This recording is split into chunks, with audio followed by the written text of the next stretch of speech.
In this Java tutorial, we're going to look at the anatomy of Java programs. The smallest building block in Java programs are functions. A function is a block of code that performs a task. As a metaphor, think of the buttons on the remote control of your TV. Each button performs a task. Functions in programming languages are exactly the same.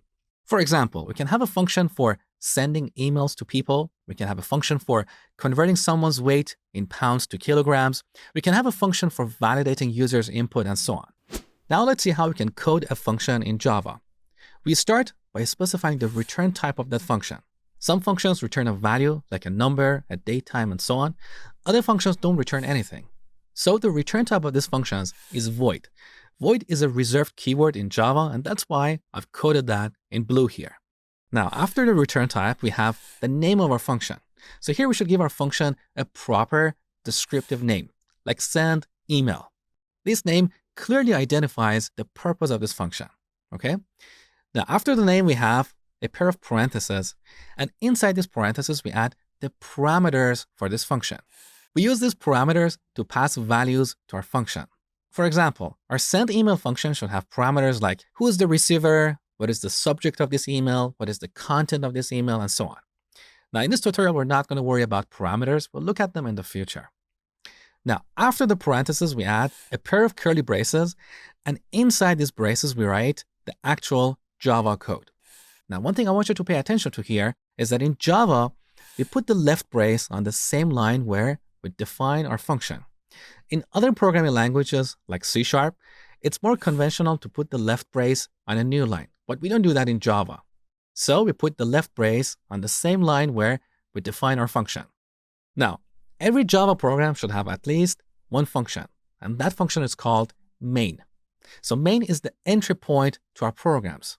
Whenever we execute a Java program, the main function gets called, and the code inside this function gets executed, okay?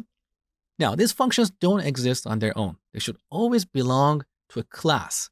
So a class is a container for one or more related functions. Basically, we use these classes to organize our code, just like how products are organized in a supermarket. In a supermarket, we have various sections like vegetables, fruits, cleaning products, and so on. Each section contains related products. By the same token, a class in Java contains related functions. Now, every Java program should have at least one class that contains the main function. Can you guess the name of that class? It's main. So this is how we define a class in Java. We start with the class keyword, then we give our class a proper descriptive name, and then we add a pair of curly braces.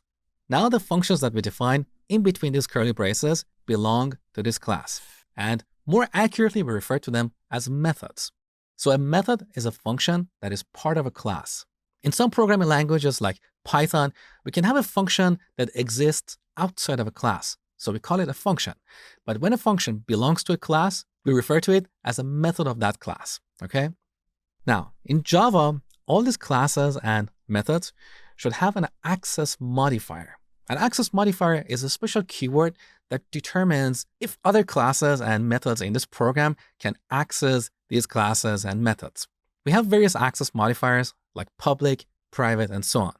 Now, most of the time, we use the public access modifier, so we put that in front of our class and method declarations.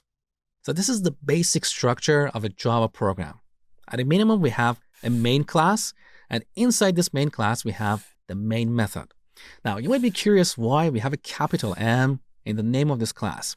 Because in Java, we use different conventions for naming our classes and our methods. To name our classes, we use the Pascal naming convention, and that basically means the first letter of every word should be uppercase. In contrast, to name our methods, we use the Camel naming convention, and that means the first letter of every word should be uppercase except the first word. So that is why we have a capital M in the name of this class.